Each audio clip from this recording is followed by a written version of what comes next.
ఈశ్వరః గురు సాక్షాత్ పరబ్రహ్మ తస్మై శ్రీ గురవే నమః. ఓం తత్సత్.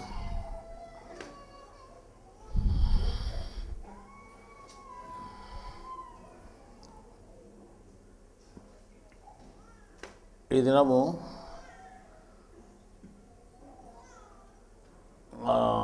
ఈ సభ తర్వాత కృష్ణాష్టమి వస్తుంది. కృష్ణాష్టమి ప్రతి సంవత్సరం ఇక్కడ బాగా జరుపుకునే వాళ్ళము. కానీ ఈ సంవత్సరం ఇక్కడ జరుపుకోకుండా ప్రతి ఊళ్ళోనూ జరిపేటట్టుగా మనం ఏర్పాటు చేశాము. ఇప్పటికి మేము ప్రత్యేకించి 50-60 ఊర్లలో కృష్ణాష్టమి చేసేటట్టుగా ప్రేరేపణ చేసి వాళ్ళతో కృష్ణాష్టమి చేయిస్తున్నాం. అంటే చేయని వాళ్ళతో కూడా చేస్తున్నాం. అది కృష్ణుడు మన జ్ఞానం తెలియజేశాడు అనే ఉద్దేశంతో ఆయన గౌరవార్థం ఈ పండగ చేస్తున్నాం తప్ప ఇంకొక ఆలోచనతో కానీ ఇంకొక ఉద్దేశంతో కానీ మనం చేయలేదు. మనం దేవుడు భగవంతుడిగా వచ్చి జ్ఞానాన్ని తెలియజేసేటువంటి సందర్భం ఒకటి ఉంది. అది దాని గుర్తుగా మనము ఆ రకంగా వచ్చిన భగవంతుడే కృష్ణుడు అనే ఉద్దేశంతో మనం కృష్ణాష్టమి జరుపుకోవడం జరుగుతూ ఉంది. కానీ ఇక్కడ కృష్ణుని దేవునిగా కాకుండా కృష్ణుడిని భగవంతునిగా మాత్రమే మనం లెక్కించి మనము కృష్ణాష్టమి అనే ప్రతిమ పెట్టుకొని ఆయన ప్రతిమ పెట్టుకొని మనము ఊరేగింపు చేయడం కానీ 10 మందికి తెలియజేయడం కానీ జరుగుతూ ఉంది. కానీ మనం శాస్త్రబద్ధంగా మాట్లాడితే దేవుణ్ణి దేవుడే అనాలి, భగవంతుణ్ణి భగవంతుడే అనాలి. దేవుణ్ణి భగవంతుడని కానీ భగవంతుని దేవుడని కానీ అనకూడదు. కానీ ఈ సమాజం ఈరోజు ఎట్లా అయిపోయిందంటే దేవుడంటే ఆ అర్థం తెలియదు, భగవంతుడు అంటే అర్థం తెలియదు. దేవుడు అని చెప్పేసాట భగవంతుడు అంటున్నారు, భగవంతుడు అని చెప్పేసాట దేవుడు అంటున్నారు. ఇది సామాన్య ప్రజలకు కాదని చెప్పేది మా జ్ఞానం తెలిసినటువంటి పెద్దలే ఈ రకంగా మాట్లాడడం జరుగుతూ ఉంది. ఈ జ్ఞానం ఎవరికి తెలుసు అని అంటే ఇప్పుడు దీనికి ఒక కొలత లేదు, ఓ పరీక్ష లేదు, ఏమీ లేదు అన్నమాట. ఎవరైతే కూడా నాకు జ్ఞానం బాగా తెలుసు అని అనుకుంటున్నారు, నేనే గొప్ప జ్ఞాని, అన్ని మార్కులు నాకు ఉన్నాయి అనుకుంటున్నారు. దీనికి పరీక్ష అంటూ ఉండి ఒక పెద్ద అంటూ ఉండి వీడు పాసు ఫెయిలు, వీడు జ్ఞాని అజ్ఞాని చెప్పే విధానం ఇందులో లేదు అని ఆ దేవుడు అటు పెట్టలేదన్నమాట. కానీ దేవుడికి తెలుసు ఎవరు జ్ఞాని ఎవరు అజ్ఞాని అని. కానీ దేవుడు ప్రత్యక్షంగా ఏమి చెప్పడు కదా, ఆయన చేస్తూ ఉంటాడు. అంటే దేవుడు ఆత్మరూపంలో చేస్తుంటాడు. మళ్ళీ దేవుడు ప్రత్యక్షంగా చేయడేది కూడా ఆయన ఏం చేయాలో చేస్తుంటాడు. ఎవరిని జ్ఞానానికి దగ్గర చేర్చాలో వాళ్ళని జ్ఞానానికి దగ్గరగా చేరుస్తాడు. ఎవరిని జ్ఞానానికి దూరంగా చేర్చాలో వాడిని జ్ఞానానికి దూరంగా పంపిస్తాడు అన్నమాట. అది కాలక్రమేపీ జరుగుతుంది. కాలమే జవాబు చెప్తుంది అన్నట్టు కాలమే జవాబు చెప్తుంది. అది మనం ఏం చేస్తున్నామంటే మేము జ్ఞానులమే, మేము చేసేదంతా మంచి పని అంటారు. ఎవరు చేసేది వాళ్ళకి మంచి పనిగా కనిపిస్తుంటుంది, వాడు వాని పనిని వాడు సమర్థించుకుంటాడు. కానీ మనం చేసే పని మనం సమర్థించుకున్నా కానీ ఇది ఒక శాస్త్రబద్ధంగా ఒక పద్ధతితో కొలిస్తే ఇది సరైనదా కాదా అనే ఆలోచన చేయడం లేదు. శాస్త్రీయంగా మనం సరైనది కాదని ఆలోచించడానికి మనకు ఒక శాస్త్రం అంటూ ఉంది. అది దేవుడు చెప్పిన శాస్త్రము, దాన్ని బ్రహ్మ విద్యా శాస్త్రం అంటాము, అది పెద్ద శాస్త్రము అంటాము, దాన్ని ధర్మశాస్త్రము అని కూడా అంటాం. మళ్ళీ ఈ ధర్మశాస్త్రం ఏదైతే ఉందో లేకపోతే బ్రహ్మ విద్యా శాస్త్రం ఏదైతే ఉందో దాన్ని కొలతగా మనం లెక్కేసుకొని మనం చెప్పేది కరెక్టా కాదా అని ఆలోచన చేయాలి. మనం ఏం చెప్తున్నామంటే దేవుడు భగవద్గీతలో యజ్ఞములు బయటివి సరైనవి కాదు, అంతర్ముఖ యజ్ఞాలే వాస్తవమైన యజ్ఞాలు అని చెప్పాడు. బాహ్య యజ్ఞాలు అధర్మాలతో కూడుకున్నట్టువి చెప్పాడు. అదే విషయం మనం చెప్పాం, మనం సొంతంగా చెప్పలేదు. భగవద్గీతలో చెప్పిన శ్లోకాలే ఇక్కడ ఉన్నాయి. ముఖ్యమైన శ్లోకాలు 3 శ్లోకాలు.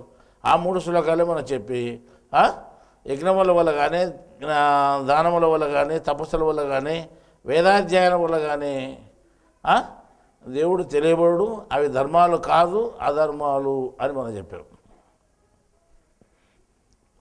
మరి సొంతం చెప్పినది కాదు, దేవుడు చెప్పిన విషయం మనం చెప్పినాం. సరైన హిందువులుగా ఉన్నటువంటి వాళ్ళు దేవుడు చెప్పిన విషయాన్ని ఒప్పుకోకుండా వాళ్ళ ఇష్టం వచ్చినట్టు వాళ్ళు ఇవే యజ్ఞాలు, మేము బయట చేసేటివి యజ్ఞాలు, ఈ బయట చేసే యజ్ఞాలను మీరు కాదంటున్నారు కాబట్టి వేరే మతస్థులు మీరు అంటున్నారు. అయితే నేను వేరే మతస్థునైతే, కృష్ణుడు చెప్పిన మాట నేను చెప్పినటువంటి నేను వేరే మతస్థునైతే కృష్ణుడు ఏ మతస్థుడు కావాలా? కృష్ణుడు కూడా ఆల్రెడీ వేరే మతస్థుడు కావాలా? అట్లా చూడు. అంటే మనం సమాజంలో అంటే మనమే కరెక్టు, ఇతరులు కరెక్టు కాదు, జ్ఞానం చెప్పిన దేవుడు కూడా కరెక్టు కాదని లెక్కలేక వచ్చారు. దొంగనికి దొంగ చింత ఉంటుంది, వేశ్యకు వేశ్య చింత ఉంటుంది. అది ఎవరి చింత వాళ్ళకని. వాని మనోభావం అది, ఈయన మనోభావం ఇది, వాళ్ళ మనోభావాలు అంటున్నాయి. కానీ ఇది చట్టవిరుద్ధము, వేశ్యతనము అని చెప్పినా అనుకోండి. ఆ తర్వాత దొంగతనం కూడా చట్టవిరుద్ధం అని చెప్తారు. మరి చట్టవిరుద్ధం అయినప్పుడు దొంగ ఏం చేస్తాడంటే, వాడు నా మనోభావాలు దెబ్బతింటాయి, నాకు మొదటి నుండి మా తాత దొంగతనం చేస్తాడా, మా నాయన దొంగతనం చేస్తాడా, నేను దొంగతనం చేస్తా అంటే ఇప్పుడు వద్దంటే ఎట్లా? మా మనోభావాలు దెబ్బతింటాయంటే నీ మనోభావాలు ఎన్నుకుంటాయి. కానీ ఒకసారి ఒక చట్టం ఉంది కదా. ఆ రకంగానే మా అవ్వ వేషగా ఉండా, మా అమ్మ వేషగా ఉండా, నేను వేషగా ఉంటాను, మా మనోభావాలు దెబ్బతింటే వేషగా ఉండకూడదంటే అది చట్టం ఒప్పుకోవాలి కదండి. మొదటికి ఒక చట్టం అంటూ ఉంది, ఒప్పుకుంటేది ఒప్పుకోకుండా పోయేది. దాని ప్రకారం మనం కరెక్టా కాదని చూసుకోవాలా. ఆ లెక్కనే మనం జ్ఞానం లేకొస్తే మనం సక్రమంగా ఉన్నామా లేదా మనం చెప్పేది మనం తెలుసుకునే జ్ఞానం సరైనదా కాదా అని తెలుసుకునే దానికోసము ఓ శాస్త్రీయతను వాడుకుంటున్నాము. అదే మన బ్రహ్మ విద్యాశాస్త్రాన్ని మనం వాడుకుంటున్నాం. ఆ బ్రహ్మ విద్యాశాస్త్రం ప్రకారం మనం చేసే తప్ప రైట్ అని తెలిసిపోతుంది.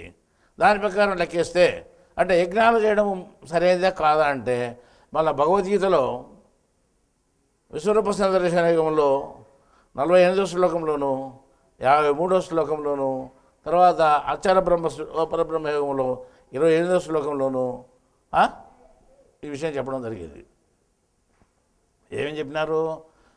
అక్షర పరబ్రహ్మ యుగంలో ఏం చెప్పినాడు? ఈ యోగాన్ని తెలుసుకున్నటువంటి వాడు ఎవడైతే ఉన్నాడో వాడు వేదముల వలన, యజ్ఞముల వలన, దానముల వలన, తపస్సుల వలన వచ్చేటువంటి పుణ్యఫలాన్ని అతిక్రమించి నా వరకు మోక్షాన్ని చేరగలుగుతాడు. అంటే దాన్ని దాటి మోక్షాన్ని చేరగలుగుతాడు, నా వరకు వస్తాడు. అంటే వాడిని అతిక్రమించినటువంటి వాడవుతాడు. అవి సంబంధం లేకుండాటువంటి వాడవుతాడు. అంటే వాటి వల్ల ఏమొస్తూ ఉంది? పుణ్యం వస్తుందని అక్కడ చెప్పినారు. పుణ్యం వస్తే ఏమవుతుంది? సుఖాలు అనుభవించడానికి మళ్ళీ పుట్టాలని, అనుభవించడానికి పుట్టాలను. ఏమన్నా అనుభవించుకో, సుఖాలు ఏ రూపంలో ఉంటాయో తెలుసు, కానీ దాన్ని అనుభవించడానికి తప్పనిసరిగా పుట్టి తీరాల్సిందే. అది కర్మ అంటాం, దాన్ని సుకర్మ అంటాం, మంచి కర్మ అంటాం. అర్థమైందా? పాపాన్ని చెడ్డ కర్మ అంటాం. ఇప్పుడు దానివల్ల పుణ్యం వస్తుంది చెప్పినాడు, కానీ దేవుడు దొరుకుతాడని కానీ జ్ఞానం తెలుస్తుందని చెప్పినాడా? మోక్షానికి పోతామని చెప్పినారా? లేదు కదా. మేము హిందువులు అని పేరు పెట్టుకునేటువంటి వాళ్ళంతా మీరు యజ్ఞాలు చేయొద్దు అంటారు. అంటే చేయొద్దని ఎక్కడ చెప్పినాము? చెయ్యి, పుణ్యం వస్తుంది నీకు. కానీ దేవుడు తెలుసాలంటే అవి పనికిరావు అని మనం చెప్పినాము. నువ్వు చేయొద్దని చెప్పలే. కొంతమంది ఏమంటున్నారంటే వీళ్ళు హిందువులే కాదు, యజ్ఞాల గురించి రాశారు, యజ్ఞాలు లోపల ఉన్నాయంట, ఎవరికి తెలుసు లోపల ఉండేది, మేము బయట ఉండే యజ్ఞాలు చేస్తున్నాము, మాకు విరుద్ధంగా మాట్లాడుతున్నారు కాబట్టి హిందువులు కాదు అంటే వాళ్ళు చేసే తప్పుడు పనికి మనం విరుద్ధంగా మాట్లాడితే అంటే గురువులుగా ఉండే జ్ఞానులుగా ఉన్నటువంటి వాళ్ళు విరుద్ధంగా మాట్లాడకూడదు. అంటే దేవుడు చెప్పిన విషయాన్ని చెప్పకూడదు. అంటే భగవద్గీతను కూడా మూసిపెట్టుకోవాలి వీళ్ళకు. అట్లయితే సక్రమైన వాళ్ళు లేకపోతే సక్రమైన వాళ్ళు కాదు. చూడండి ఎట్లుందో. ఇది ఈ మధ్యన మన 3-4 రోజుల కిందట మన ప్రచార వాహనము భువనగిరికి పోయేది.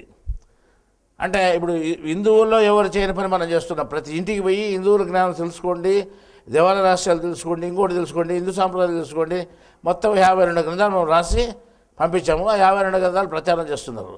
దాంట్లో హిందూ క్రైస్తవుడు అనే గ్రంథం కూడా ఉంది. తర్వాత మత మార్పిడి మహాపాపము అన్నది, తర్వాత దైవ ద్రోహం అని కూడా ఉంది.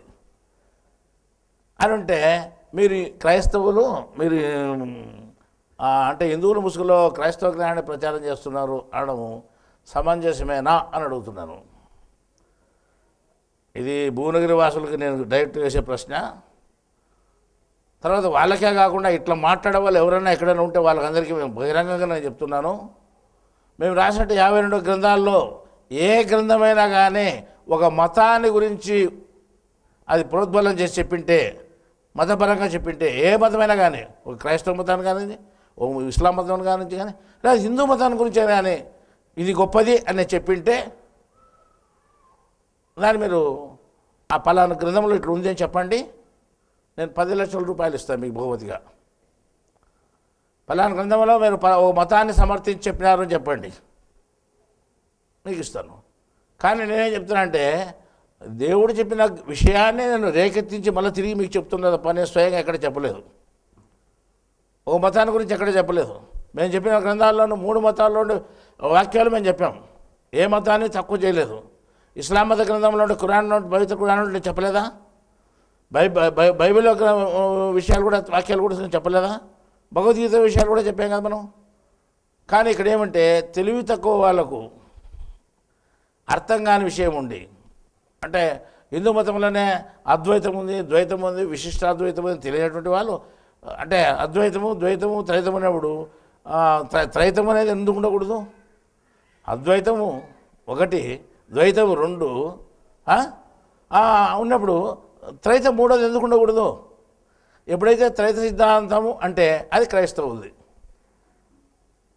వీళ్ళకి అంతే అర్థమైంది, ఇంకేం అర్థం కాదు, జ్ఞానం తెలీదు.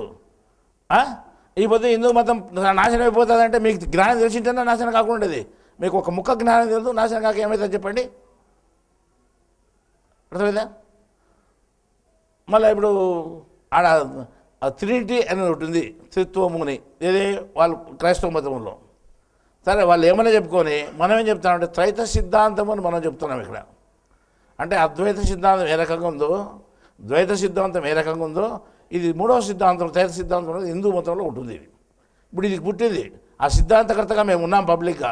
మీకేమైనా అనుమానం వస్తే మా దగ్గరకు వచ్చి అడగండి. గుడ్డిగా మాట్లాడేవేనా? ఈ రకంగా మీరు గుడ్డిగా మాట్లాడుతూ మీరు మాట్లాడారనుకోండి, దానివల్ల ఏమొస్తుంది? కనిపించుకోకుండా ఒక ఫలితం వస్తుంది, దాన్ని కర్మ ఫలితము అంటాం. అది భయంకరమైంది. దేవుని విషయంలో జోక్యం చేసుకుని మాట్లాడినారా అది మాత్రం తిరుగులేని పాపం ఉంది. ప్రపంచ విషయంలో జోక్యం చేసుకుని మాట్లాడితే ఏమవుతుంది? పాపం వస్తుంది. అది అనుభవిస్తే ముక్కలో పోతుంది, 1 గంట 2 గంటల్లో. కానీ ఇది మాత్రము ఒక్క తూరు అనుభవిస్తే పోదు, జన్మలకు ఉంటుంది. ఇది ఒక జన్మలో అనుభవం కాదు, అనేక జన్మల్లో అనుభవం వస్తుంది. దేవునికి దయ లేదా అంటే ఎందుకు ఉంటుంది దేవునికి దయ? ఆ దయ లేనివాడే దేవుడు. దయ ఉన్నవాడు దేవుడు అని చెప్పలేదు, దయ ఉన్నవాళ్ళు మనుషులు. దేవుని దయ లేదంటే శిక్ష పడుతుంది ఒత్తిడి మనుషులు. ఈ భయంకరంగా ప్రమాదం భయంకరంగా చావు గురవుతారు. అప్పుడు ఏమంటాం? ఏం పాపం చేసేంటు అంటే ఎట్లా తెలుస్తుంది? పోయిన జనంలో ఈ జనంలో బతుకుంటుంది మనకు. దీనికి ఏదో కారణం ఉండదు, ఎందుకు అనుకోకూడదు? ఇప్పుడు మనం జ్ఞాన ప్రచారం చేస్తుంటే మీరు మా ఊర్లో జ్ఞానం ప్రచారం చేయొద్దండి అని చెప్పారు ఒక ఊరిలో. అంటే అదే మహబూబ్నగర్లోకి పోతే ఒక ఆయన ఈ గ్రంథం బాగుంది చదివి ఒక 10 భగవద్గీతలు ఆయన కొనుక్కొని ఒక హిందువు, మళ్ళీ మిగతా హిందువులకు 10 భగవద్గీతలు పంచి త్రైత సిద్ధాంత భగవద్గీత చాలా గొప్పగా ఉంది, అన్ని భగవద్గీతల కంటే సారాంశం ఎక్కువ సారాంశం తెలియజేసింది, చదవడే సొంతం ఆయన పంచుకున్నాడు స్నేహితులకు. మళ్ళీ ఆయన హిందువే, వీళ్ళు హిందువులే. ఆ చదివి తెలుసుకొని దాంట్లో ఉండే విషయాన్ని బయటికి అంటే ఇంకా ఇతరులు కూడా పంచినాడు. ఆ రకంగా మీరు ఎందుకు చదవలేకపోయినారు? చదవకుండా ఇష్టం వచ్చినట్టు ఇది జ్ఞానం కాదు అంటే, జ్ఞానాన్ని జ్ఞానం కాదు అంటే ఏమవుతుంది? ఇప్పుడేం కాదు. ఇప్పుడు మా ఇష్టం వచ్చినట్టు మేము మాట్లాడుతున్నాం, మా ఇష్టం వచ్చినట్టు జరిగింది, మేము అనుకుంటే ఏమైనా చేస్తామంటే అనుకుంటే ఏమైనా జరుగుతుంది. వాస్తవమే. ఆ చేపించేవాడు కూడా వాడు ఉన్నాడు. ఏమని? మీకు జ్ఞానం తెలియకూడదని ముందే తీర్చబడింది. దేవునికి ఇష్టం లేదు, మీరు జ్ఞానం తెలుసుకోవడము దేవునికి ఇష్టం లేదు. కాబట్టి మీలో ఆ రకమైన బుద్ధి పుట్టించి మాకొద్దు జ్ఞానం అని చెప్పినాడు. అందువల్ల మీరు ఆ రకంగా మాట్లాడినారు. కానీ అది కూడా దేవుడే చేయించినాడు, మీకు తెలుసు కాబట్టి, మేమే చేసినాం అనుకుంటున్నారు కాబట్టి మీకు భయంకరమైన పాపం వస్తుంది, తప్పనిసరిగా వస్తుంది. సరే మీరు చేసిన ఆరోపణకు ఇది జ్ఞానం కాదు, ఇది ఇతర మతాల గురించింది, క్రైస్తవ మతానికి సంబంధించింది అంటుంటే భగవద్గీత క్రైస్తవ మతానికి సంబంధించి ఎక్కడ ఉంటుందా? భగవద్గీత అని పేరు పెడితే త్రైత సిద్ధాంత భగవద్గీత అని పేరు పెడితే అయితే క్రైస్తవులకు సంబంధించింది అది. బుద్ధి ఉండాలి మాట్లాడేనవి. ఆదిశంకరాచార్యుడు భగవద్గీత రాశాడు అద్వైత సిద్ధాంతం మీద. అది అద్వైత సిద్ధాంతం అనే పేర్లే కానీ వాళ్ళ సిద్ధాంతమే అది. ఆదిశంకరాచార్యులు ఎక్కడ చెప్పినా కానీ వాళ్ళ సిద్ధాంతం ఏమిటి? అద్వైత సిద్ధాంతం మీద చెప్తారు. శంకర భాష్యం ఒకటి భగవద్గీత ఉంది. సరే వాళ్ళు ఏం విన్నారు అంటే వాళ్ళు భగవద్గీత చెప్పినారు, వాళ్ళ చైతన్య వరకు చెప్పినారు మంచిగానే. మళ్ళా దాన్ని ఏమనుకుండా ఉండడమే కారణం ఏమి? ఈ త్రైత సిద్ధాంత భగవద్గీత అంటే ఇది భగవద్గీత కదా, దీని గురించి మాట్లాడడం ఎందుకు? భగవద్గీత ఆడనే ఏ మతాన్ని బోధిస్తూ ఉందా? సరే ఏ మతాన్ని కానీ చెప్పింది తన అంటే హిందూ మతాన్ని పేరైనా పెట్టి చెప్పింది ఎక్కడన్నది? హిందూ మతం అని పేరు పెట్టి కూడా చెప్పలేదు. సర్వ మానవులకు వర్తించేటువంటిది జ్ఞానం, అది అందరికీ పనికి వచ్చేది. అందరూ బాధపడుతున్నారు, అర్జునుడు బాధపడితే మీరు బాధపడలేదా? ఏ మతస్థుడైనా బాధపడుతున్నాడు కదా, ఆ బాధకు నివారణగా చెప్పినటువంటిది భగవద్గీత. అది అర్థం కాలేదు మనుషులకు. అర్థం కాకుండా ఇష్టం వచ్చినట్టు మాట్లాడితే ఏమవుతుంది అంటే అజ్ఞానం అవుతుంది. దేవుని జ్ఞానంలో నువ్వు ఆటంకం కలిగజేసినటువంటి వాడివి అవుతావు. ప్రపంచ విషయాల్లో ఆటంకం కలిగజేసినా దానివల్ల ఏమవుతుంది అంటే పాపం వస్తుంది. కానీ దేవుని జ్ఞానంలో ఆటంకం కలగజేస్తే ఏమవుతుంది? భయంకరమైన పాపం వస్తుంది. అది క్షమించడానికి పాపం, క్షమించబడదు. అంటే అది 2 యుగాల పర్యంతం అనుభవించాల్సి వస్తుంది. ఒక జన్మ కాదు, 2 జన్మలు కాదు, 2 యుగాలు. 2 యుగాలు అంటే ఎన్ని జన్మలు ఉంటాయో చూసుకోండి. ఆ రకంగా అనుభవించాల్సి వస్తుంది. అనవసరంగా గాలికి పాపం నెత్తినేసుకొని భయంకరమైన పాపాలు అనుభవిస్తున్నారు. మళ్ళీ మీరు అది కనపరాలేదు, ఎట్లా అనుభవాలకు వస్తున్నాయి, ఎట్లా శిక్షలు పడుతున్నారో కనపరాలేదు. ఈరోజు ఇరాక్లో యుద్ధం జరుగుతూ ఉంది, అనవసరంగా కాల్చుకొని చచ్చిపోతున్నారు, అనవసరంగా బాంబులు వేసుకొని చెప్తున్నారు. ఏం పాపం చేసినట్టే, ఏం పాపం చేసింది అనేది అది మనకి ఇప్పుడు తెలుసు. ప్రస్తుతానికి ఇంతకుముందు చేసిన పాపం చేసింటేనే అడిగిపోయింది. ఇంతకుముందు కూడా చెప్పినా నేను. ఇప్పుడు నిన్న బస్సు తీసుకుపోయి రైలు ముందర పెట్టి కొట్టించింది, విమానాన్ని తీసుకుపోయి గుద్దిచ్చింది ఎవడికి నేలకు. తర్వాత పైన విమానాన్ని కిందోడు కాల్చి అది మొత్తం విమానం పోయింది. ఇట్లా ఎన్నో 1 కాదు 2 కాదు మనకు భయంకరమైన సన్నివేశాలు డైలీ జరుగుతూ ఉన్నాయి. దీనికంతా కారణం వెనకాల ఏదో ఒకటి ఉంటుంది. తప్పు లేని శిక్ష పడదు. ఆ శిక్ష పడింది అంటే ఆ శిక్షకు తగిన ఫలితం ఉంటుంది. కానీ ప్రపంచ సంబంధం ఏదైతే ఆ ఒక్క శిక్షతో అయిపోతుంది, దైవిక సంబంధం అయితే ఆ ఒక్క శిక్షతో అయిపోదు. మళ్ళా జన్మలో కూడా మళ్ళా శిక్ష ఉంటుంది, తర్వాత జన్మలో కూడా మళ్ళీ శిక్ష ఉంటుంది, మళ్ళీ తర్వాత జన్మలో కూడా ఉంటుంది. ఇట్లా 2 యుగాల పర్యంతం ఉంటుంది. దాన్ని మర్చిపోకూడదు. అర్థమైందా? ఇప్పుడు అంత గుడ్డిగా త్రైత సిద్ధాంత భగవద్గీత అంటే ఇది క్రైస్తవ మతం సంబంధించింది అనడము. మీ యజ్ఞాల గురించి రాశారు.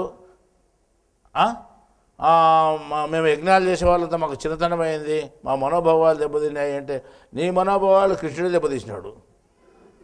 మేము తీసేదేముంది? కృష్ణుడు ఆపదో చెప్పినాడు. భగవద్గీత చదువు ఏం చెప్పినాడు? దాంట్లో విశ్వరూప సందర్శనం 48 శ్లోకంలోను 53 శ్లోకంలోను.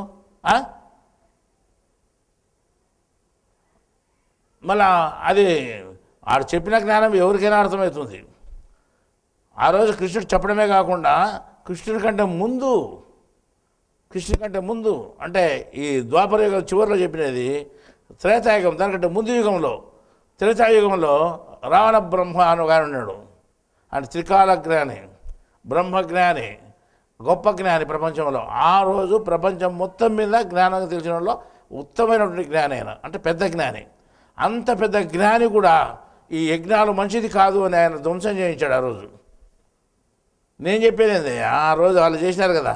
సరే ఆయన చెప్పేది ఏమంది, వాళ్ళు చెప్పినా కానీ వాళ్ళేమో రాక్షసం చేర్చిరి, ఇంకా వేరే వాళ్ళందరినీ కోతులు చేర్చిరి, వేరే కొంతమందిని ఎల్లోగట్లు చేసినారు. వీళ్ళు చేసి రామాయణం అంతా గందరగోళం చేసి మనుషులు జంతువులు చేసి పారెక్కి మీ ఇష్టం వచ్చినట్టు మీరు రాసుకున్నారు. అది ఎవరు అడిగేవాళ్ళు లేడు. మేము చెప్పినది వేదం అంటున్నారు. సరే ఎట్లనే పోన్లే, లాస్ట్కి మీరు అవే యజ్ఞాలు అవే యాగాలు కొనసాగిస్తున్నారనే ఉద్దేశంతో దాపరే కొనసాగించలేదా? కొనసాగించినప్పుడు ఏం చెప్పినాడు? అధర్మాలు చెలరేగిపోయినాయి, ధర్మాలకు ఆటంకం కలిగింది, గ్లాని ఏర్పడింది, కాబట్టి నేను తిరిగి వచ్చి మళ్ళీ ధర్మాలు నెలకొల్పుతున్నాను అని కృష్ణుడు చెప్పాడు. మరి ఇంత పెద్ద మహర్షులు ఇంతమంది ఉన్నారు, ఎక్కడ చూసిన యజ్ఞాలు యాగాలు చేస్తున్నారు, మళ్ళీ ఈయన ధర్మాలు అధర్మాలుగా మారిపోయినాయి అంటున్నాడు కదా. ఇప్పుడు కాలం కంటే అప్పుడు కాలం మేలు కదా మీరు అనుకోవచ్చు. అంటే ఆ దేవుడు ఏం చెప్పినాడంటే ఇవన్నీ అజ్ఞాన పనులు చేస్తున్నారు, అధర్మాల పనులు చేస్తున్నారు, ఇవన్నీ ఎక్కువైపోయినాయి అని ఆ రోజు ఏం చేసినాడు ఆయన మన తిరిగి జ్ఞానం చెప్పడం జరిగింది. జ్ఞానం చెప్పినప్పుడు ఈ శ్లోకాలు చెప్పాడు, వేదేషు యజ్ఞేషు చైవదానేషు అని. అంటే ఇవన్నీ విడివిడిగా చెప్పినాడు. వేదాలు, యజ్ఞాలు, దానాలు, తపస్సులు ఇవన్నీ పనికిరావు అని చెప్పినాడు. అదే విషయాన్ని మేము చెప్పినా కానీ మేము కొత్తగా కల్పన చేసి చెప్పినామా? చెప్పలేదు. సరే, మీరు హిందూ మతాన్ని ఉద్ధరించేవాళ్ళు, మేము పాడు చేసేవాళ్ళము అంటే వేరే మతాన్ని ప్రచారం చేసి హిందువులందరినీ వేరే మతంలో చేరుస్తున్నారని మీరు అంటే, ఇంతకుముందు ఒక ఆమె మాట్లాడింది ఇక్కడ, ఓ ముస్లిం ఆమె అషబిని. ఆమె ఏమిటి గురించి మాట్లాడింది? వాళ్ళ మతాన్ని గురించి మాట్లాడిందా? దేవుని గురించి మాట్లాడి, ఏ మతాన్ని గురించి మాట్లాడి? దేవుని గురించి మాట్లాడింది. నాకు జ్ఞానం తెలిసిందే చెప్పింది. సరేలే, ఆమె ముఖాన చక్రాలు ఉన్నాయి కదా, వాళ్ళు మీరు మార్చగలిగినారంటే వరకు మీరు చెప్పగలిగినారా? ఇతర మతస్థులు జ్ఞానం చెప్పగలిగినారా? ఇతర మతస్థులు వాళ్ళు జ్ఞానం నేర్చుకున్నారా? మీ జ్ఞానం ఏదైనా కానీ మీరు ప్రసాదం ఇచ్చి పక్కన మరకుతున్నారు. మీ ముందరే మీరు ప్రసాదం ఇచ్చారనుకోండి, దేవుని ప్రసాదం అని, వాళ్ళు తీసి పక్కన మరకుతారు. ఎవరిని తీసుకుంటారు చూడండి, క్రైస్తవులు కానీ ముస్లింలు కానీ ఎవరైనా వాడతారా? వాడరు. కానీ ఇక్కడ మనం ఏ ఏ ప్రసాదం ఇచ్చినా ఎవరైనా కానీ పారెక్కుతున్నాం చూడండి, ఎవరు పారెక్కరు ఇక్కడ. మళ్ళా మీరిస్తే పారెక్కడం ఏమి, మేమిస్తే పారెక్కకుండా ఉండడం మేము తీసుకోవడం ఏమి? మళ్ళీ మీరు ఏ మతస్థుని కూడా మీరు జ్ఞానం చెప్పకుండా మీ మతం ఉండే వాళ్ళనే మీరు తీసిపోయి ఇంకో మతం అంటే ఏదైనా మతంలోకి పోతా అంటే పోతున్నారు చిరించిపోతుంది అంటున్నారు. మళ్ళీ మీరంతా ఏం చేస్తాం? గాడిదలు వస్తున్నారా? మీరంతా గాడిదలు వస్తున్నారా? మీరంతా పోతాడారు మేము రచన చేస్తామంటున్నారు. ఒక పక్క పోతాడారు. మళ్ళీ మీరేం చేస్తున్నారు? పోయేవాళ్ళు ఏం అడుక్కున్నారు? ఏం అడుక్కోవడం లేదు. ఇక ఇట్లా దౌర్జన్యాలు చేస్తామంటారు. దౌర్జన్యాలతో ఎవరు మారరు. ఏమైనా జ్ఞానంతో మార్చవచ్చు ఎవరైనా కానీ. ఇప్పుడు మనం చెప్పే జ్ఞానంలో దైవికం ఉంటే ఆటోమేటిక్గా మారిపోతారు. ఇప్పుడు దైవికం ఉంది కాబట్టి ఇక్కడ హిందువులు ఒకరే కాదు, క్రైస్తవులు ఉన్నారు, ముస్లింలు ఉన్నారు, అందరూ ఆకర్షితులైనారు. ఇక్కడ ప్రతి మనిషి ఆకర్షితున్నాడు. మనిషిలోని మనసు ఆకర్షితమైంది, మనిషిలోని బుద్ధి ఆకర్షితమైంది. మేము మతాలను ఆకర్షించలేదు. కాబట్టి వాళ్ళ మతాలు అనేటువంటి భావం విడిచిపెట్టి వాళ్ళ మనసును వాళ్ళ బుద్ధిని ఇక్కడ ఈ ఆకర్షణకు లోన్ చేసుకొని వాళ్ళు ఇక్కడికి వచ్చి ఇది గొప్ప జ్ఞానము అంటున్నారు. అదే హిందువులు ఎంతోమంది భగవద్గీతను చదివిన తర్వాత వాళ్ళు ఈ జ్ఞానం గొప్పది అనే ఉద్దేశంతో మళ్ళీ ఇతరులకు వాళ్ళు భగవద్గీతలు పంచినారు. మళ్ళీ వాళ్ళు కూడా హిందువులే కదా. మీరు ఏదో తోక పెట్టుకుంటారని మేము హిందూ మతాన్ని రచిస్తారని పేరు పెట్టుకుంటారని అయిపోయినా మీరు రచిస్తున్నారా? అసలు హిందూ ధర్మాలు ఏమిటో మీకు తెలుసునా? హిందూ ధర్మాలు ఏమిటో తెలుసు. హిందువులకు గ్రంథం ఏది అంటే వేదాలు అంటారు. హిందువుల గ్రంథం పేరు కూడా తెలుసు. క్రైస్తవులు అడిగితే బైబిల్ అంటారు, ముస్లింలు అడిగితే ఖురాన్ అంటారు. హిందువులు అడగండి, ఒకటి చెప్పడు ఒకటి చెప్తాడు. ఓ 10 మంది చెప్పకపోయినా ఒకటి చెప్తాడు. ఏమని చెప్తాడు? అది వేదాలు అంటారు. వేదాలు మనకేం సంబంధమయ్యా? ఎప్పుడు పుట్టినాయి? ఎప్పుడు పుట్టాయి? ఏం కథ? పుట్టుబడుతుంది తెలుసునా మీకు? మళ్ళీ ఎవరు రాశారు తెలుసునా? మీకు ఏమీ తెలియదు, కొడి తెలియదు, కొడత తెలియదు, అసలు దానికి అడ్రస్ తెలియదు, ఏం తెలియకుండా మాకు పెద్ద తెలిసిన వాళ్ళు మాట్లాడతారు. జ్ఞానం అనేది ప్రపంచం పుట్టుకలోనే పుట్టింది. ఇది మొన్న పుట్టినట్టు పుట్టినాడే కాకుండా మీరు పొరపాటు పడినారనే ఉద్దేశంతో ఏం చెప్పినాడు? త్రైగుణ్య విషయ వేద అన్నాడు. వేదాల్లో ఉండేది గుణాల విషయాలు లేరా? ఏం లేవు మీకు అని చెప్పినాడు. చెప్పలేదా మీకు భగవద్గీతలో? వేదాలు ఏమున్నాయి? గుణాల విషయాలు తప్ప ఏమి లేవు.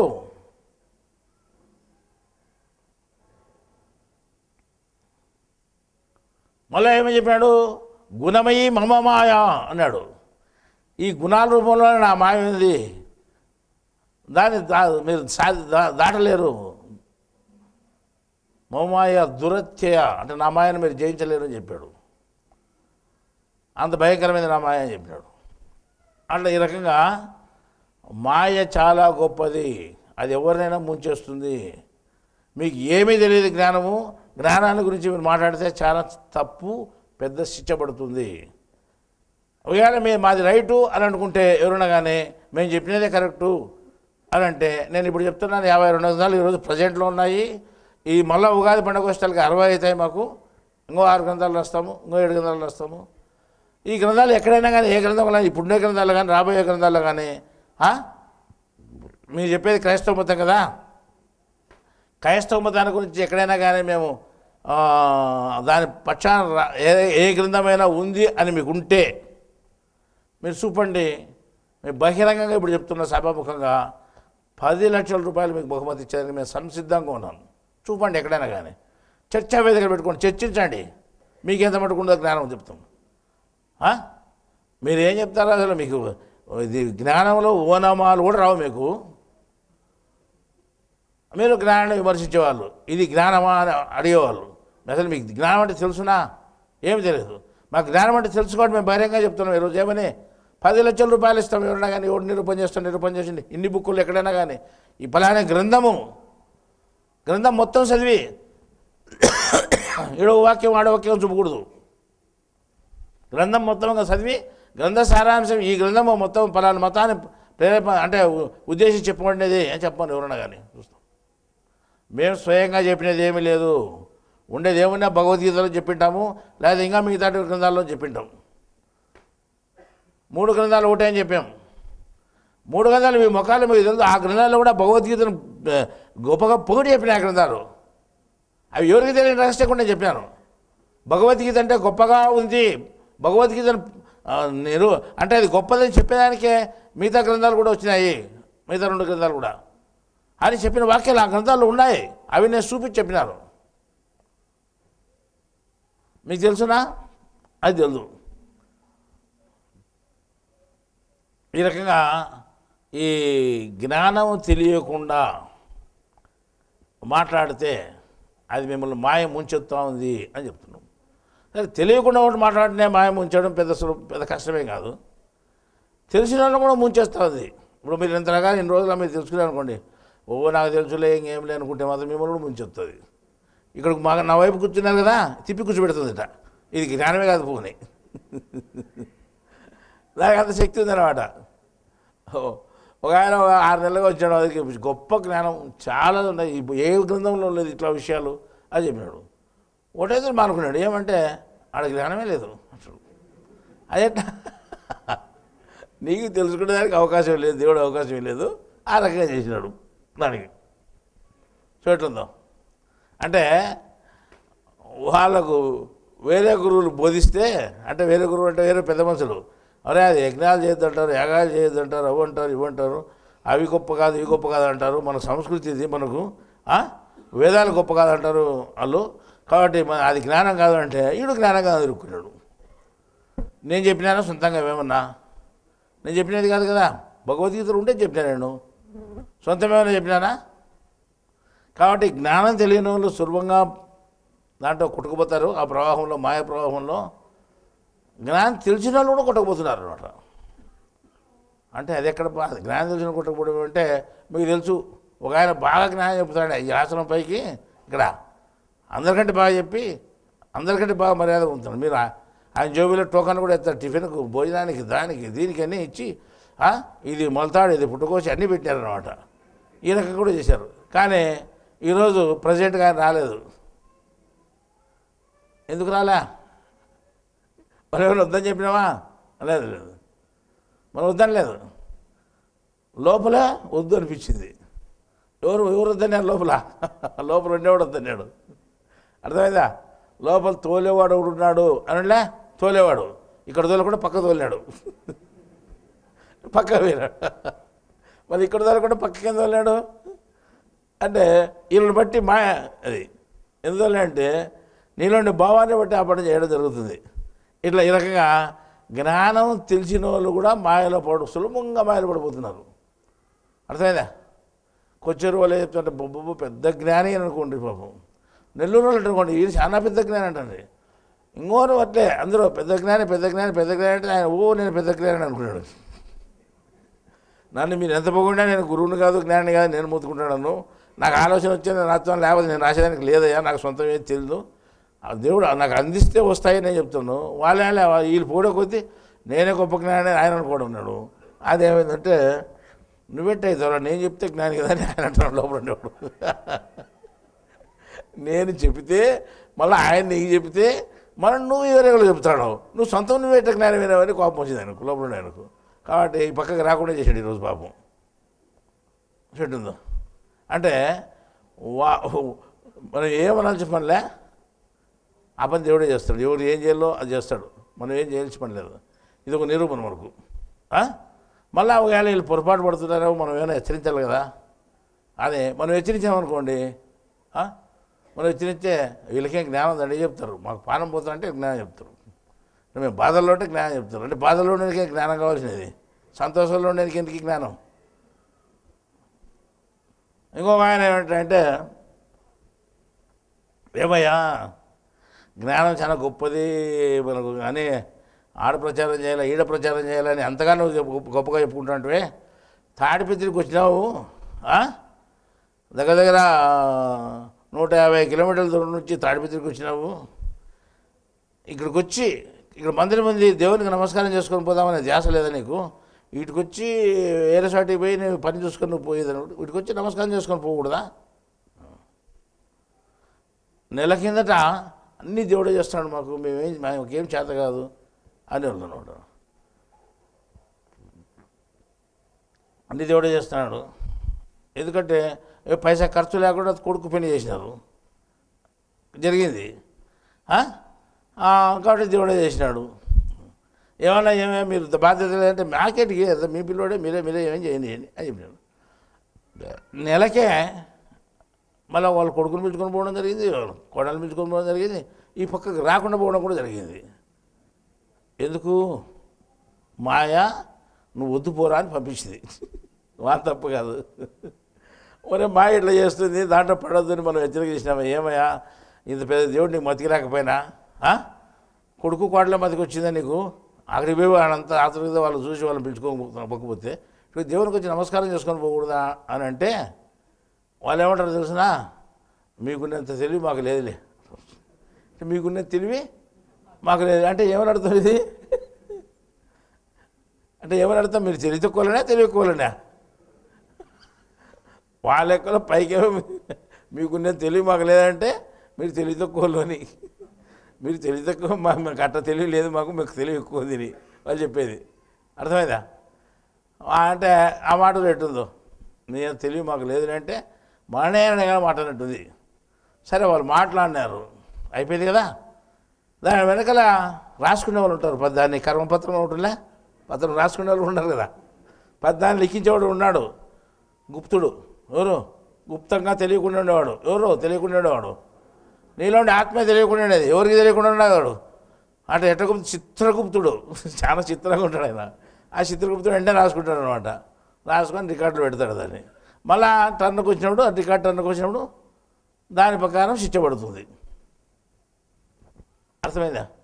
దాని ప్రకారం శిక్షలు ఎట్లాంటివి పడతాయి అంటే దేవుని విరుద్ధంగా మాట్లాడినప్పుడు కొన్ని విచిత్రమైనటువంటి సంఘటనలు జరుగుతాయి, అటువంటి శిక్షలే పడతాయి. ఒక 6 సంవత్సరాల కిందట 4 సంవత్సరాల కిందట కర్నూలులో వరదలు వచ్చినాయి. 2006లోనా 2008లోనా? 2008లో కదా. ఆ వరదలు వచ్చినప్పుడు ఏం జరిగింది తెలుసునా? నీళ్ళు ఇంట్లోకి వచ్చేసినాయి. అంటే నది పొంగింది, ఇంట్లోకి వచ్చినాయంటే వాసన రావచ్చు, పోవచ్చు. తర్వాత ఏమైంది తెలిసిన? నీళ్ళన్నీ పోయినాయి. పోతే నీళ్ళు వచ్చిన దానికి సగానికి ఇళ్ళల్లో సగానికి బురద పేరుకొని పోయింది. ఇంట్లో 10 అడుగులు ఎత్తుంటే 8 అడుగులు బురద పేరుకొని పోయింది. 8 అడుగులు బురద ఎక్కడి నుంచి వచ్చింది అనే ప్రశ్న మొదలైంది మనకు. 6 నెలలు తోలుకున్నారు ఆ బురదతో బయటకు వాళ్ళు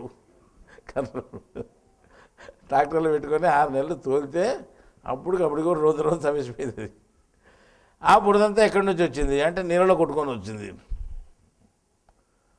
నీళ్ళ కొట్టుకొని వచ్చింది. ఆడేమో నీళ్ళు డ్యామ్లో ఎక్కువైనాయి, డ్యామ్లో నీళ్ళు ఎత్తినారు, గేట్లు ఎత్తి నీళ్ళు వచ్చినాయి. కానీ అంత బురద ఎట్లా వచ్చింది నీకు? సరే నువ్వేం తెలివిగా చెప్తావంటే నీళ్ళు వచ్చినప్పుడు మట్టిలో కలిసిపోయి అని ఆ బురద వస్తుంది, పేరుకోవచ్చుంటుంది చెప్పాను. ఆ బురద ఎట్లాంటిది, ఆ నీళ్ళు ఎట్లాంటివి? ప్రశ్న మళ్ళీ అవి వర్షంతో వచ్చిన నీళ్ళు కాదు, వర్షం పడింటే వచ్చిన నీళ్ళు కాదు. వీళ్ళు వరద కదా, వర్షం వచ్చింటే వరద అంటున్నారు కదా. మీరు ఆలోచన చేసుకొని ఎనికిపోండి, కర్నూలులో ఎవరైనా ఎనికిపోయి చూసుకోండి. అది వర్షం నీళ్ళ, నిలిచి నీళ్ళ? గుంతలో నిలిచి నీళ్ళు వచ్చినాయా, పైనుంచి వర్షం వచ్చి నీళ్ళు వచ్చినాయా? గుంతలో నిలిచి నీళ్ళు వచ్చినాయి. గుంతలో నిలిచి నీళ్ళు, ఒక గుంత కాదు, పెద్ద గుంత, పెద్ద గుంతలు ఉండి దాంట్లో జంతు కళేబరాలు పడిపోయి, శవాలు పడిపోయి, కుళ్ళిపోయి, అవి ఇవి అని దాంట్లో నానాకు చచ్చిపోయి, అంటే నీళ్ళని చెడిపోయి వాసన వస్తుంటచ్చు నీళ్ళు, శుద్ధమైన వాసన.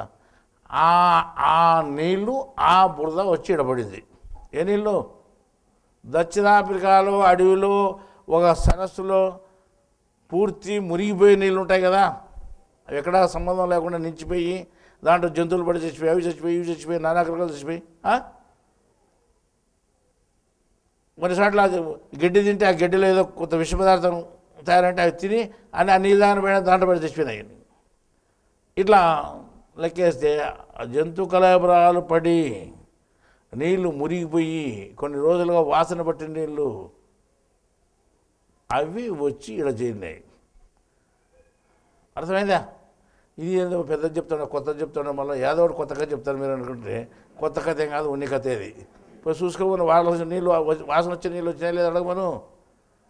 ఆ బురదను తీసుకోవాలంటే వాడు 4 జతలు గుడ్డేసి ముక్కు కట్టుకుంటే కానీ తట్టుకోలేడు. మేము కారులో వస్తుంటే హైదరాబాద్ నుంచి ఆ ట్రాక్టర్ బురద ట్రాక్టర్ ఇట్లా పోతే ఆ గాలి వెళ్ళిందనుకో మళ్ళీ కిలోమీటర్ పోయేంత వరకు మనం తట్టుకోలేము అనమాట.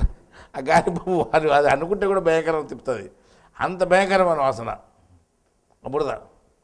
మళ్ళీ అంత బురద వాసన ఉండే బురద ఎక్కడి నుంచి వచ్చింది? బురద రావచ్చు, అంత వాసన ఉండే బురద ఎట్టు వచ్చింది?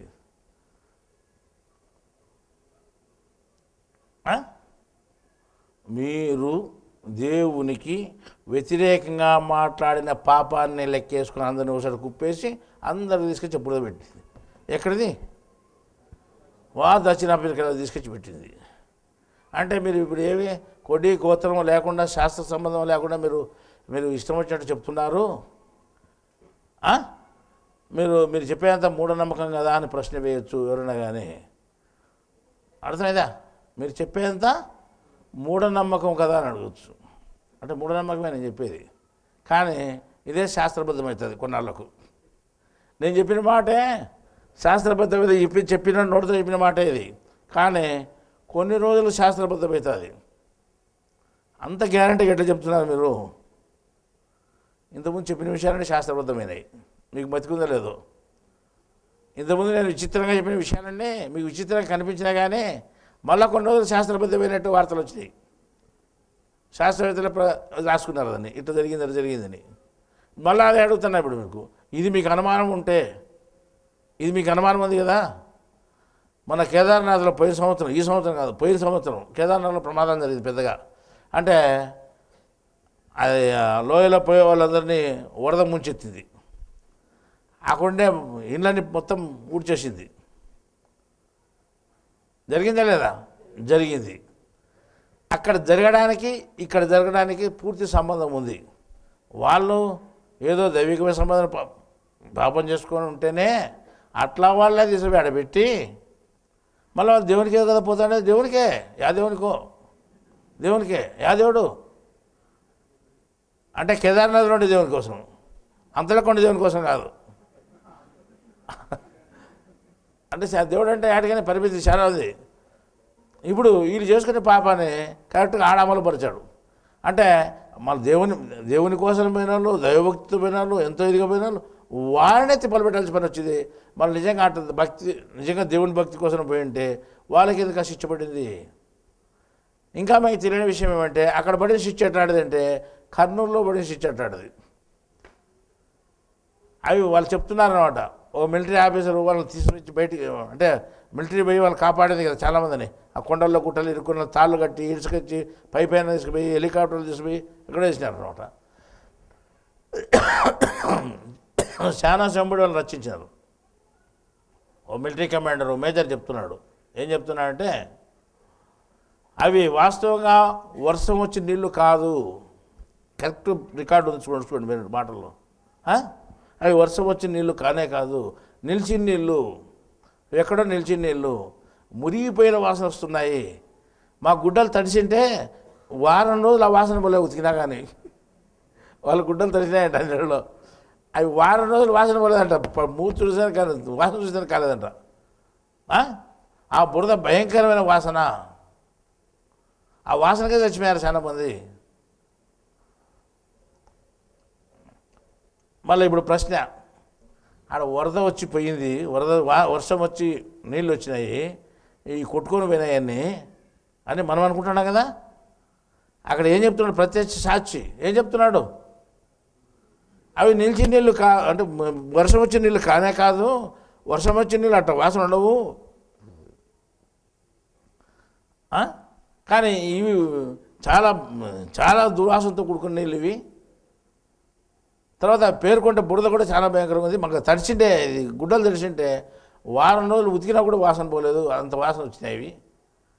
ప్రత్యక్ష సాక్షి చెప్పిన విషయాలు ఈ రకంగా లెక్కేసుకుంటే, అంటే అక్కడ జరిగిన సంఘటన ఏమిటిది, మరి ఆ నీళ్ళు ఎక్కడివి? మరి వీళ్ళు అంటే వీళ్ళు ప్రశ్న వేసుకోవచ్చు కదా, ఇట్లా వాసన ఉండే నీళ్ళు ఎక్కడైనా ఉంటాయని ప్రశ్న వేసుకోవచ్చు కదా, ఇట్లా వాసన ఉండే బురద ఎందుకు వస్తుందని ప్రశ్న వేసుకోవచ్చు కదా. కానీ గంట సేపు కురిసింటే వర్షము 10 సెంటీమీటర్ల వర్షం వచ్చింది, గంట సేపులో 10 సెంటీమీటర్ల వర్షం నమోదైందని లేదు చెప్పినారు. 100 సెంటీమీటర్లు కూడా కురిసిందట, ఒకసారి 100 సెంటీమీటర్లు వచ్చినట్టు ఇలా లెక్క నీళ్ళు వచ్చినాయట. అంటే గంట సేపులో ఎటువంటి పరిస్థితులను ఎక్కడ కూడా ఇంతవరకు కురసలేదు వర్షము. అంటే గంట సేపు వర్షం కురిస్తే అన్ని నీళ్ళు ఎట్టొచ్చినాయని వాళ్ళే ప్రశ్నిస్తున్నారు. ఇది తెలియని రహస్యం. మనిషి దాన్ని సులభంగా వదిలేస్తున్నాడు.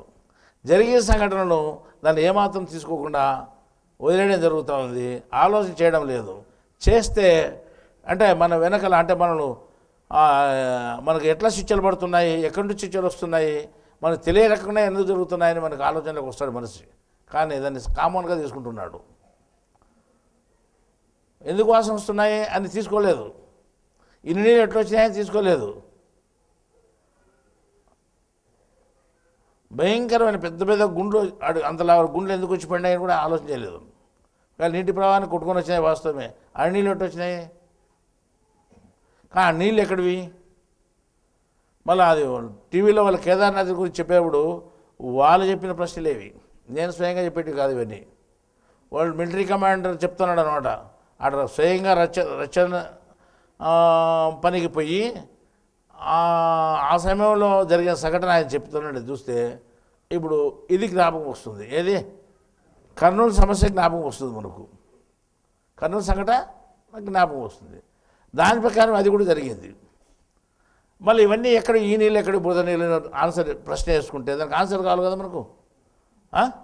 ఆన్సర్ కావాలంటే ఒక శాస్త్రీయత ఉంటేనే ఆన్సర్ దొరికేది, అంటే సైన్స్ ఉంటేనే దొరికేది. ఇంతకుముందు జలా చెప్తానప్పుడు దానికి ఒక సీక్రెట్ అంటే ఒక రహస్యాన్ని ఛేదించాలంటే దానికి ఒక సైన్స్ అవసరం అని చెప్పినాడు కదా సూత్రం. మళ్ళీ దానికి ఒక సైన్స్ అవసరం మనకు. ఆ సైన్స్ ప్రకారం అంటే కొంతమందికి ఆ సైన్స్ పూర్తి తెలుసు, కొంతమంది తెలియదు.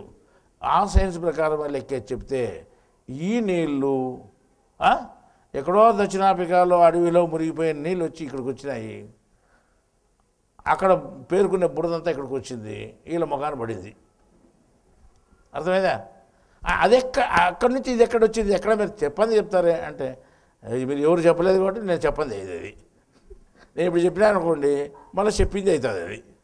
ఇంకోటి పరిశోధన చేసి ఇట్లా కూడా జరగచ్చు, ఇట్లా కూడా జరిగినాయి అప్పుడు అని వాళ్ళు కొన్ని కోట్లు ఖర్చు పెట్టి పరిశోధన చేసి చెప్తే అప్పుడు మీరు కరెక్ట్ నమ్ముతారు. ఇప్పుడు అట్లా లేదు కదా, అట్లా లేకుండా చెప్తున్నా కదా, కాబట్టి ఇది నమ్మేదానికి అవకాశం లేదు. ఇట్లా దీన్ని అంటే ఇట్లా మాటలన్నీ హేతుబద్ధత లేనివి శాస్త్రబద్ధత లేనటివి అంటారు. కానీ ఇది శాస్త్రబద్ధతో కూడుకున్నటువంటివి, హేతుబద్ధతో కూడుకున్నటువంటివి. ఇది పూర్తి సైన్స్ ప్రకారం చెప్పేటువంటిది. కానీ ఈ సైన్స్ అందరికీ తెలియదు. ఈ సైన్సు అందరికీ తెలియదు. ఏదో పైన స్థూలంగా ఉండే సైన్స్ నేర్చుకొని అది ఎట్లయితుంది, ఇది ఎట్లయితుంది అంటున్నారు. నేను 12 గ్రహాలు ఉన్నాయి నేను జ్యోతిష్యం చెప్తే వాడు నాకు నిద్రలో చెప్పినారు, కలవరించుకొని చెప్పినారు అంటే నిద్రలో కలవరించుకొని చెప్పినామా? శాస్త్రబద్ధంగా చెప్తున్నాము, జ్యోతిష్ శాస్త్రం ప్రమాణం చేసి చెప్తున్నాం అంటే వాడు ఏలనగా మాట్లాడదు, నిద్రగా చేస్తున్నాడు. ఏలనగా చేసేవాళ్ళు మనం అంటున్నాం, ఓ ప్రశ్న వేసినాం అంటే ఆయన ఏం చెప్పినాడంటే ఎవరు నమ్మరు, వివేకానందుడు ఎట్లా వాడు ఈ జ్యోతిష్యం లేదని చెప్పినాడు, జ్యోతిష్యం అంత అబద్ధమని చెప్పినాడు అని అంటే, వివేకానందుడు జూన్ 27వ తేదీ పంచాంగం తీసుకొని జూలై 4వ తేదీకి రౌండప్ చేసినాడు. మీకు తెలిసిన లేదు, వారం రోజుల ముందే అంటే పెన్తో గుర్తేసినాడు. జూలై 4వ తేదీ, జూలై 4వ తేదీ చచ్చిపోయాడు ఆయన. అంటే జూలై 4వ తేదీ ఎందుకు గుర్తేసినాడు అని ఒక ప్రశ్న వచ్చింది. కానీ కామగా తీసుకున్నది పెద్ద పట్టించుకోలేదు. మనం ఏమడుగుతున్నామంటే ఆయన జ్యోతిషాన్ని ఒప్పుకోలేదంటే మళ్ళీ ఆయన ఒప్పుకొని పంచాంగంలో జూలై 4వ తేదీకి ఎందుకు రౌండప్ చేసినాడు, ఆపత్తి ఎందుకు చచ్చిపోయినాడు మనం అడుగుతున్నాం. అది ఎక్కడా లేదే అంటే పలానా బుక్లో ఆయన జీవిత చరిత్రలో చూపించాను, చూస్తే దానికి జవాబు చెప్పలేమన్నా. ఈ రకంగా ఏలనగా సైన్స్ని ఏలనగా మాట్లాడి అంటే సైన్స్ మాకే తెలుసు, మీరు చెప్పేది సైన్స్ కాదు అంటారు. మేము చెప్పే సైన్సు ఇది సూపర్ సైన్సు, మామూలు సైన్స్ కాదు, మీకేందో పై సైన్స్ తెలుసు, మనకు పూర్తి సైన్స్ తెలుసు మనం చెప్తున్నాం. ఆ సైన్స్ ప్రకారం ఇది చెప్పేది. వాళ్ళు ఏంటంటే మనం చెప్పే సైన్స్ ఏ సైన్స్ని ఒప్పుకోలేదు, వాళ్ళు చెప్పేది కొత్తగా చెప్తున్నారు. కొత్తగా అంటే వాళ్ళు చెప్పేదంతా వాళ్ళు ఇష్టం వచ్చిన వాళ్ళు చెప్తున్నారు. నీటి ఆవిరి వల్ల మేఘం తయారవుతుంది అని చెప్పినారు. నేనేమంటున్నా అంటే ఏ శాస్త్రవేత్త అయినా నీటి ఆవిరిని తీసుకొని మేఘాన్ని తయారు చేయమను. ఒక పెద్ద ట్యాంకు నీళ్ళు ఇస్తాము, తయారిచ్చే నీళ్ళన్నీ ఉడకబెట్టి ఆవిరి చేసినాం అనుకోండి, నీటి ఆవిరి అవుతుందిగా. నీటి ఆవిరి అయితే ఒక పెద్ద ట్యాంకు నీళ్ళు ఇస్తే కనీసం ఒక అంత అంత మేఘమైనా చేస్తావా, తయారు చేస్తావా నువ్వు చెప్పు. అది మేఘము తయారు కాదు. సారాయాన్ని కాస్తే ఏమవుతుంది, ఊట పెట్టిన సారాన్ని కాస్తే అన్ని ఆవిరి అవుతుంది. ఆవిరి అయితే మళ్ళీ పక్కకు పోయి చల్లాడితే ఏమవుతుంది, మళ్ళీ నీళ్ళు అవుతుంది. అర్థమైందా? ఆ సూత్రాన్ని పట్టుకొని వీళ్ళు చెప్పారంటే ఈ నీళ్ళు ఆవిరయ్యి పైకి పోయి మళ్ళీ అటు బాగా పడుతుంది రాసినారు. అంటే ఈడయ్యేది అది పైకి పోయేది కాదు,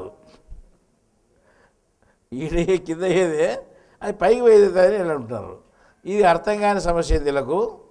కాబట్టి ఏ శాస్త్రవేత్త అయినా కానీ మాట్లాడే వాళ్ళు మీరు సైన్స్ ప్రకారం, మీ సైన్స్ ప్రకారం, మీకు తెలిసిన సైన్స్ ప్రకారం ఒక అంత మేఘాన్ని తయారు చేయకుండా చేయండి, లేదా అంత మేఘాన్ని ఉన్న మేఘాన్ని లేకుండానే చేయండి చూస్తాం.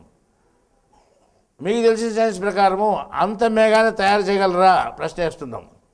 చేయలేరు. మీరు ఉన్న మేఘాన్ని లేకుండా చేయగలరా? చేయలేరు. అది దాని ఇష్టం. మేఘం ఎవరి ఇచ్చ మీద ఆధారపడలేదు, దాని ఇష్ట ప్రకారం నడుస్తుంది. అర్థమైందా? మేఘం అతీతమైన శక్తి. మేఘమే ఒక రోగం అని కూడా చెప్పాం. ఒక తూరి మేఘం భూమి మీదకి వచ్చిందనుకోండి కొన్ని రోగాలు తీసుకొని చేసిపోతుంది. అది ఒక తూరి ఎప్పుడన్నా మేఘం భూమి మీదకి వచ్చిందనుకోండి ఈ భూమి మీద రోగాలు కూడా తీసుకొని పోతుంది, లేకుండా చేస్తుంది.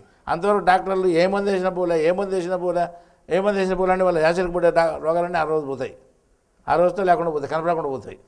అంటే అది తీసుకొని పోయింది. ఒక్కొక్కసారి ఎప్పుడైనా వచ్చిందనుకోండి కొత్త రోగాలు తీసుకొచ్చేస్తుంది భూమి మీదకి. ఇంకా అటు అంటుకుంటూ వస్తాయి మళ్ళీ ఉదరికి ఒకటి అట్లా కూడా చేస్తుంది. ఆ మేఘం చేసే పనులు ఎవరికి తెలియదు. అది కూడా సైన్సే. అలా మనం ఏం చెప్పినంటే మేఘాన్ని గురించి ఇంతకుముందు కూడా మనం చెప్పినాము. మేఘం ఒక ఆధీనంలో ఉండేది కాదు, దాని ఆధీనంలో మనం అంత ఉండాలా. మనల్ని పాలన చేసేటువంటి కొన్ని శక్తులే మేఘాలు ఉన్నాయి, వాటినే మనం భూతాలు అంటున్నాము అని కూడా చెప్పాం కదా. ఈరోజు బురదను తీసుకొచ్చేసిన కారణం అవే. ఎవరో ఆ మేఘాలే. ఇంకా బాగా వేరేగా చెప్తున్నాడు. ఇప్పుడు బురదను నీళ్ళు తీసుకొచ్చేదానికి ఆ మేఘాలే కారణము. బురద నీళ్ళనే కాదు, చేపలు తీసుకొచ్చేస్తాయి, కప్పలు తీసుకొచ్చేస్తాయి, ఇంకోటి తీసుకొచ్చేస్తాయి, ముసళ్ళు కూడా తీసుకొచ్చేసినాయి. ఏమిటైనా ఒక చోట నుంచి ఒకసారి ట్రాన్స్ఫర్ చేస్తాయి. ఇది ఆ మేఘాలు. ఈరోజు తనలోకి తీసుకున్నాను మేఘం, నెల రోజులు తనలో పెట్టుకొని, అర్థమైందా, నెల రోజులు తనలోనే పెట్టుకొని ఎక్కడ అవసరం తీసుకుని అక్కడ వేస్తుంది అది. నెల రోజుల్లో మరి మేఘంలో ఏదైనా కనిపిస్తుంది? అది ఈ పదార్థం ఏమైనా కనిపిస్తుందా? స్థూలంగా ఉండే పదార్థం ఏమైనా కనిపిస్తుందా? సరే, అదే బురదను నీళ్ళను తీసుకుందనుకో, భయంకరమైన బురదను, చాలా బురదను, చాలా నీళ్ళను అందులో పెట్టుకుందనుకో, ఎక్కడ నీళ్ళు కనిపిస్తాయా? బురద కనిపిస్తాయి, నీళ్ళు కనిపో, బురద కనిపో, తిరిగి భూమి మీద ఉన్నప్పుడు కనిపిస్తాయి. అర్థమైందా? ఈ రకం కూడా ఆ మేఘాలు చేస్తున్నాయి. ఇది పెద్ద సైన్స్, మనకు తెలియని సైన్సు. తెలుసుకుంటే పెద్ద సైన్సే. ఇంత ముందే చెప్పినాను, దయాల ఎదురు సంఘటనలో 300 పేజీల పైన ఉండే విషయాలంతా ఇవే చెప్పాం మేఘాల గురించి. అది తెలుసుకుంటే చాలా గొప్పగా ఉంటాయి. పెద్ద రహస్యం, మనకు తెలియని రహస్యం. ఈ లెక్కగా మనం లెక్కేసుకుంటూ పోతే మనకు తెలియని విషయాలు ఎన్నో ఉన్నాయి. దాన్ని తెలుసుకోవాలి అంటే తెలియనంత రహస్యము.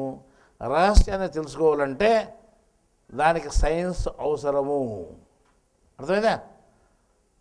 ఇప్పుడు మీకు తెలియదు ఒక రహస్యం చెప్పాను. ఎక్కడ? ఆ కేదార్నాథ్లో బురద, విపరీతమైన బురద వచ్చింది, చాలా దుర్వాసనతో కూడుకున్నటువంటిది. నీళ్ళు అట్లాంటివే, దుర్వాసనతో కూడుకున్నట్టు నీళ్ళు. మళ్ళీ ఆ నీళ్ళు ఎక్కడి నుంచి వచ్చినాయి, ఆ బురద ఎక్కడి నుంచి వచ్చింది అనే ప్రశ్న వేసుకుంటే అది రహస్యం, తెలియతనం.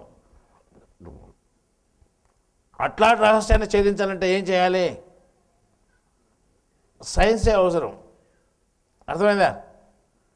జ్ఞానం అన్నా కావాలా, విజ్ఞానం అన్నా కావాలా. జ్ఞానం అంటే లోపలిది, విజ్ఞానం అంటే బయటది.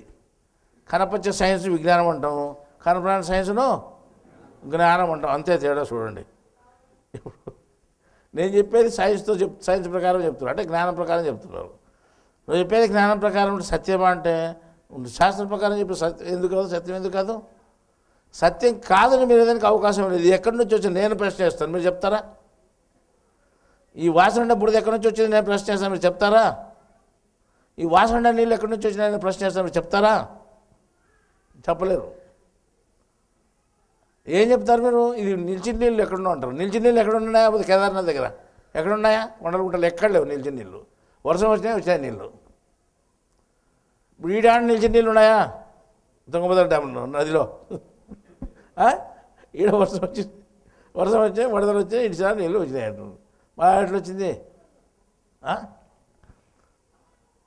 అలంపూర్ దేవాలయంలో సగం దేవాలయాలు పేర్కొని పోయినాయి. ఆ దేవాలయంలో ముంచేసింది, కర్నూలులో ముంచేసింది. మన ఆడ తప్ప ఆడ ముంచలే. మళ్ళీ ఆడనే అరవంతే ఎందుకు వచ్చింది అట్లా అంటే మీరు చేసిన తప్పులను గుర్తులో పెట్టుకొని అందరినీ, ఆ తప్పు చేసిన వాళ్ళందరినీ ఒకసారి చేర్చి ఇటువంటి శిక్షలు వేసేదానికి మేఘం సమాప్తమవుతుంది, మీకు తెలియకుండా చేస్తుంది. ఇవన్నీ శిక్షలు. భయంకరంగా ఆకలి కొన్ని వాళ్ళు ఉన్నారు. పిల్లలు ఆకలి కొని పాలను అరుస్తుంటే, అన్నం అరుస్తుంటే వాళ్ళు ఈ నీళ్ళలో మునిగిపోయి ఏమి చేయలేకుండా, ఏమి పెట్టలేకుండా బాధపడుతున్నారు. వాళ్ళు వంట చేసుకోవడానికి లేదు, ఇంకోసారి పోయి తెచ్చుకోవడానికి కూడా లేదు. ఆయన హోటల్ ఏమైతే తెచ్చుకుందామంటే హోటల్ కూడా లేవు. కేదార్నాథ్ అంటే కదా పాపం. ఒక ఆయన ఏడుస్తాను, నేను బతికిన బతుకు ఒక రోజంతా తెల్లారు అనుభవించిందంట. నా బతుకంతా ఇట్లా బతికైపోయింది, ఎంత బాగా బతికినానో, ఎంత కష్టంగా గడిపినాను ఉంటుంది అయ్యమ్మ. అంటే నువ్వు ఎట్లా బతికదులే, తప్పు అయినాక తప్పే కదూ. ఒక రోజు రాత్రి అంతా తిప్పబడిందంట వర్షంలో లోపల. ఆయన ఒంటరిగా ఇరుక్కుపోయి మళ్ళీ మిలిటరీ వాళ్ళు వచ్చి రక్షించేంతవరకు గడవ వెళ్ళలేదంటే ఆమె చెప్తా, ఆమె అడుగుతుంది ఎంత బాగా బతికిందని ఇటు అయిపోయినా అని. ఎవరో చెప్తారు అంటే నువ్వు చేసుకుని తప్పు నీకు పడింది శిక్షది. ఈ రకంగా లెక్కేసుకుంటే మీరు దైవ జ్ఞానంలో ఎక్కడైనా కానీ పొరపాటుగా ఏం మాట్లాడినా కానీ పెద్ద శిక్షలకు లోనవుతారు. దేవుని మనం ఏమన్నాం, దేవుని దర్శనం చేసుకొని పోకూడదా, మంచిది కదా అని మనం మంచి చెప్తే మాయలు ఎక్కడ పడిపోతాను ఇల్లు అని వాళ్ళు బయటపడాలని. మీకున్ని బుద్ధి మీకున్ని తెలివి మాకు లేదంటే ఏమని అర్థం? అది మన కాదు కోపం, దేవుని కోపం వస్తుంది. దేవుని కోపం వచ్చినాక ఏమవుతుంది? ఇట్లాంటి జరుగుతాయి. ఇట్లాంటి జరిగినప్పుడు మేము తప్పు చేసి ఏం తప్పు చేసిన ఎట్లా చెప్తాం? మేము తప్పు చేసి నాకు గుర్తుందా, నీకు గుర్తుందా? నీకు గుర్తులేదు, నాకు గుర్తులేదు. కానీ తప్పేం తప్పే. అనుభవానికి వచ్చినప్పుడు మాత్రం ఎవరికి అర్థం కాదు. కానీ అంత మాత్రాన్ని తప్పు చేయలేదు అనుకోవద్దు. ఇటువంటి నేను హెచ్చరిస్తున్నా కదా బాగా, ఇటువంటి తప్పులని మీరు చేయొద్దండి. ప్రపంచ విషయాలు ఎట్లా మాట్లాడు, ఒకవేళ అది ప్రపంచ విషయాలు మాట్లాడితే ఏదో ఒకటి జరుగుతుంది, కష్టం వస్తుంది, పోతుంది, అంతే. కానీ దేవుని విషయం మాట్లాడితే ఈ జన్మలో రేపు జన్మలో మళ్ళా జన్మలో వరుస పెట్టుంటాయి ఇవన్నీ లేనిపోయి తిప్పలు పడదు వాళ్ళకు. దేవుని విషయాన్ని చాలా సులభంగా తీసుకొని లెక్క లేకుండా మాట్లాడే వాళ్ళకు నేను హెచ్చరిక ఇదే చెప్తున్నాను. ఇప్పుడు దేవుని విషయమే అహర్నిశలో పాటుపడుతూ ఇంతమంది జ్ఞానం తెలియజేస్తూ 52 పుస్తకాలు ఇప్పుడు ఇంతవరకు ఉన్న పుస్తకాల్లో మీరు చదివినారు. ఆ పుస్తకాలు ఎంత పెద్ద జ్ఞానం అని తెలుసు. ఆ పుస్తకాలు చదివి అందరూ మిగతా మతస్థులంతా ఏ రకంగా మారిపోయారని తెలుసు. కానీ ఎవరిని కూడా నేను మతం మార్చుకోమని చెప్పలేదు. మత మార్పిడి అనే మహాపాపము దైవద్రోహం పోయిన నెలలోనే గ్రంథం ఇచ్చాం మీకు. అందులో ఈ మతం మంచిది ఆ మతం చెడ్డదని ఎక్కడ చెప్పకుండా ఎవరు మతం మారదండి, దేవుడు ఏ మతంలో పుట్టించింటే ఆ మతంలో ఉండండి అని చెప్పాం. అట్ట రాసినా కానీ మీరు క్రైస్తవ మతాన్ని బోధిస్తున్నారు, మా ఊళ్ళో ఈ ప్రచారం చేయొద్దు అని అన్నారంటే వాళ్ళ తలకాయలో తెలివి ఎంత ముట్టుకుందో మీరు ఆలోచించుకోండి. అంటే వాళ్ళ తెలివి ఎట్లనో నీ ఎవడోడు చెప్పి వీళ్ళు మాట్లాడతారు అని మాట ప్రకారం వాడు ప్రేరేపణ చేసి పంపించడం వీళ్ళు వచ్చి మాట్లాడుతుంటారు. ఆ మాట్లాడితే వానికి వచ్చా వీళ్ళకి వచ్చా అంటే అందరికీ వస్తుంది కలిసి. వాడు చెప్పి పంపించిన పెట్టి వచ్చినావు కాబట్టి నీకు కూడా శిక్ష తప్పదు. ఆ భయంకరమైన శిక్ష మీరు అనుభవించాల్సి పని వస్తుంది. తప్పనిసరిగా ఇటువంటి శిక్షలు పడతాయి. నేను ఎంత బాగా బతికింటున్నా ఇట్టు అయిపోతున్నట్టే అట్టే అయిపోతావు.